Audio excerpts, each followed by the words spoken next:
Olá pessoal, vocês têm me perguntado como é que eu faço para ler alguma entrada ou escrever alguma entrada, como é que eu faço para me comunicar com o mundo exterior. E no processador anterior que a gente trabalhou, vocês podiam fazer isso acessando diretamente o periférico. Acontece que quando você cresce o seu sistema, você acaba colocando um sistema operacional ou no mínimo um monitor de rádio e alguém entre você e os periféricos, porque com isso você consegue gerenciar melhor o que vai ser trabalhado no periférico. Imagina se você tivesse que manipular diretamente o seu disco e, por algum erro no seu código, você escrevesse num arquivo de outro programa ou um arquivo que você não quisesse escrever, né? Ou você vai escrever na tela e você escreve sobre a janela de outro programa. Então você precisa de alguém no meio do caminho para fazer isso para você. E o que a gente vai ver aqui agora é exatamente as primeiras chamadas de sistema e como que a gente consegue colocar isso, já que elas são dependentes da implementação do sistema operacional. Então, primeiro fator, eu tenho um sistema operacional, eu tenho um emulador. No nosso caso aqui a gente tem um simulador web, tá? Esse simulador ele vai fazer algumas funções para a gente, mas não são muitas. A gente vai falar um pouco delas, depois a gente vai falar um pouco mais sobre outras alternativas, mas aqui nesse momento a gente vai falar muito mais sobre esse simulador, que é o que vocês vão usar nessa disciplina, tá? Então, nesse nosso simulador, você tem que, para executar uma chamada do sistema, a gente vai ver quais são, você precisa identificar o número dessa chamada no registrador T0, colocar os argumentos em A0, A1 e qualquer registrador para frente e executar uma instrução de chamada do sistema chamada eCall. Se essa instrução tiver algum retorno para você, ele vai retornar no A0, mesma convenção do sistema operacional que a gente tem até agora, tá bom? Bom, então essa é a ideia geral, coloca a chamada em T0, coloca os argumentos em A0 e A1. Quais são as opções que nós temos aqui? Nós temos imprimir um número inteiro, ler o número inteiro. Nós temos imprimir um caractere, ler um caractere do teclado. Imprimir uma string, ler uma string do teclado. Tá? Então nós temos os pares aqui de imprimir e ler, e nós temos o SBRK, que é para alocação de memória. Bom, então assim, se a gente quiser imprimir o inteiro, ele vai imprimir o inteiro que tiver no A0. Tá? O valor que está no A0 vai ser visto como inteiro. Se a gente quiser imprimir um caractere, o caractere que tiver no A0 vai ser impresso no console. O console é aquele pedacinho de baixo da esquerda do simulador. Se a gente mandar imprimir uma string, a gente vai imprimir A0 vai estar os caracteres da string, vai apontar para a string, e o tamanho vai estar no A1. Então você tem que apontar para a string e ter no A1 o tamanho dela. Se você quiser ler um inteiro, ele vai retornar isso no A0. Se você quiser ler o caractere, ele vai retornar o valor ASCII também no A0. E se você quiser ler a string, você vai ter que passar em A1 o tamanho da string que você quer ler, e ele vai guardar esse valor e vai passar em A0 o endereço onde você quer colocar. Então ele vai ler a string para você de tamanho A1 e guardar no A0. O SBRK é para alocação dinâmica de memória, a gente não vai usar muito como exemplo aqui, mas está na tabelinha, então a gente vai mostrar aqui para vocês. A gente vai alocar a 0 bytes de memória e vai retornar um ponteiro para esse bloco de memória. Então ele vai, se você quiser alocar 1000 bytes, ele vai lá e te dá 1000 bytes. E para deslocar a memória, basta você devolver a 0 negativo, ele devolve 1000 bytes para o sistema. Então lembra do heap? Ele vai crescer o heap para você com 1000 bytes e você pode usar esses 1000 bytes para o que você quiser, tá bom? Tem um exemplo direto lá no simulador, eu preferi passar por ele porque ele é um exemplo bem completo que passa por múltiplas das nossas ações que a gente quer fazer, então eu vou passar por ele nos próximos slides aqui com vocês, tá? Esse aqui é o exemplo que está no simulador, você consegue carregar esse exemplo lá, e aí a primeira coisa que ele vai tentar fazer é carregar um inteiro pelo usuário. Como é que você faz isso? Você vai colocar o valor 4 no T0 e chamar o eCall. Então eu preciso dessas duas instruções. O que vai acontecer? Eu chamei lá, eu digitei um número, vamos supor, eu digitei o número 3, o número 3 voltou aqui no A0. Tá bom? Bom, aí o que a gente pode fazer? No exemplo aqui ele está multiplicando esse cara por 2, deslocando para a esquerda, e aí ele vai mandar imprimir esse cara, ele vai colocar 1 no T0, vou voltar aqui no slide só para relembrar, 1 imprime inteiro, tá vendo? Então ele vai usar 1 no T0 e vai chamar o eCall. Então isso aqui eu escolhi, eu tinha o A0, atualizei o A0 e fiz a nossa operação, tá? Bom, agora como é que a gente faz para caracteres? Caracteres vai seguir a mesma ideia. Lê o caractere, é o 5. Vamos voltar lá para ver.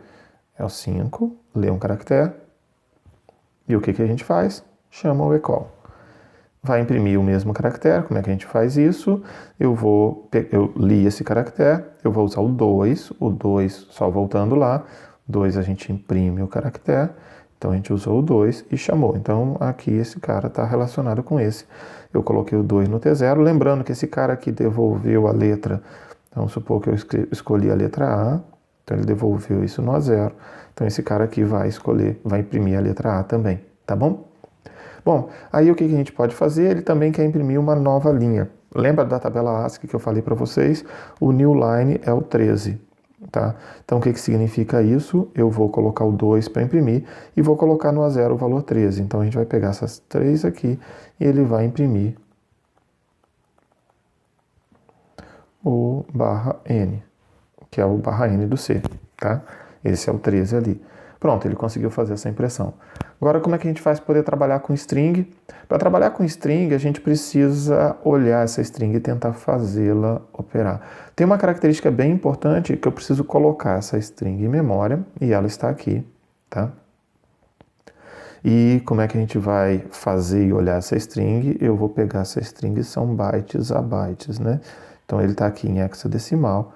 E a gente tem os nossos strings aqui, os nossos caracteres. Relembrando que o nosso processador é Little India, então o H é na primeira posição de memória, então esse cara é o H, esse aqui é o E, esse é o L, esse é o L. E aqui embaixo eu tenho O e eu tenho uma exclamação aqui, tá vendo?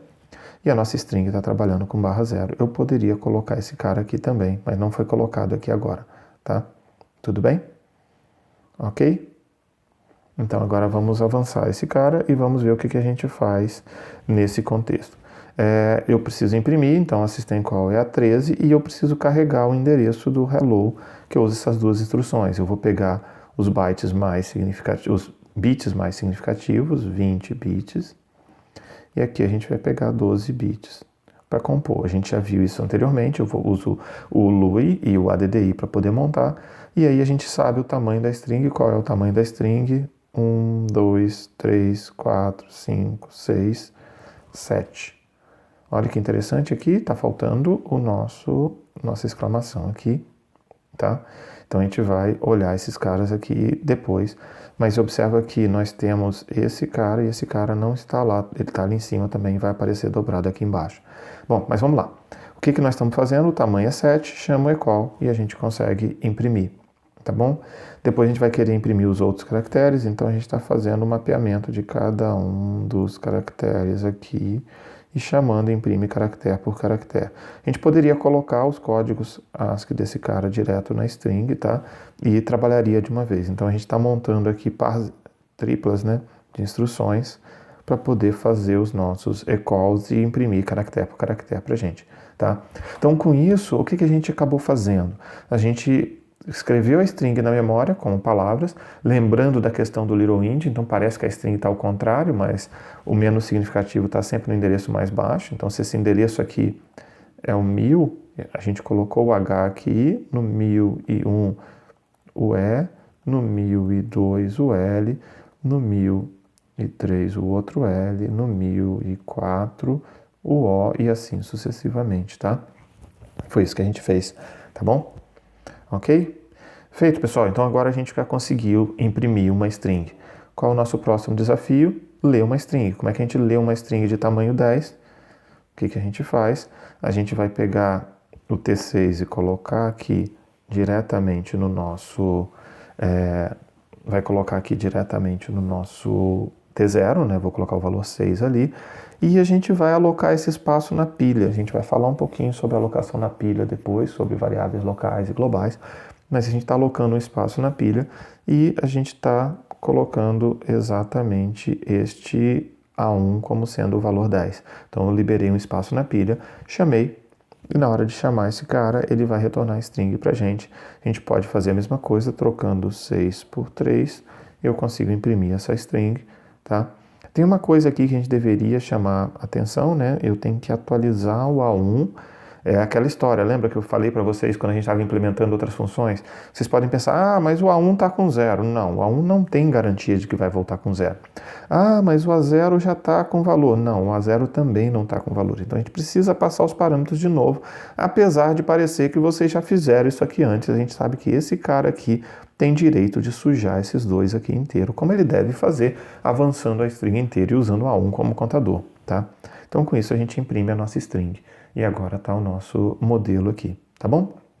Ok, pessoal? Então a gente consegue ler uma string e para a gente completar eu vou falar um pouquinho sobre alocação de memória. A gente não vai avançar tanto aqui agora, mas a ideia da alocação de memória não é aquele malloc que você faz no seu sistema. Na realidade, quando você pensa em fazer um código em C, certo? Funções estilo malloc ou calloc, essas duas funções aqui, elas já te dão um pedaço de memória e você pode dar o free, né? Trabalhar com free com ela. Elas não chamam o sistema operacional direto, elas trabalham com um pool de memória que está disponível para você e quem vai chamar o sistema operacional é exatamente esse pool de memória se ele não tiver memória suficiente. Então existe uma chamada de função chamada SBRK que pede memória ao sistema operacional. Então normalmente você chama SBRK com uma quantidade maior de memória. Aqui a gente está fazendo uma alocação, então um SBRK, e eu estou alocando 4 palavras. Normalmente eu tinha acabado de falar que são coisas maiores, mas a gente está alocando só 4 palavras aqui. O que significa isso? Eu vou tentar lembrar daquele mapa de memória que vocês tinham o stack aqui, né? A pilha. A gente tem o text. Depois nós temos aqui constantes e globais, né? E globais eu vou colocar separado, às vezes nós temos globais e nós temos o heap aqui. O SBRK ele simplesmente está apontando aqui para o heap e você vai atualizar, fazendo ele apontar para cima. Então você está crescendo o heap com ele. E você que decide o que quer fazer dentro dele, tá? Então, o que acontece? A gente vai alocar. Então a gente alocou esse cara e a gente pode desalocar devolvendo 16 bytes para ele. E aí a gente pode tentar alocar muito mais palavras, certo? Então a gente pode querer alocar aqui 10.000 bytes. E nesse caso do simulador ele vai reclamar, porque ele não reservou tanta memória assim para vocês. Então a gente tem que lembrar que o simulador de vocês não está rodando com tanta memória. A gente tem um limite de quantidade de memórias que a gente pode rodar. Bom, uma coisa importante aqui, deixa eu tentar trocar até a cor para mostrar, é que se você subir o heap e você parou de usar um pedacinho daqui, e você está ocupado o heap ali, você não consegue liberar esse heap aqui no momento. Você precisa primeiro desocupar esse cara para depois poder liberar o heap. Então você pode alocar, por exemplo, 4 palavras, depois mais 20 palavras. Na hora que você tentar desalocar, você pode desalocar 20 mais 4 palavras de uma única vez. É possível fazer isso. Você não tem que usar aquele mesmo modelo do free que a gente está acostumado a usar em C, tá? Ok? Essa é a diferença que a gente tem aqui. Ok, pessoal? Então, com isso, a gente encerra esse pedaço de alocação de memória. Falou? Até mais, então.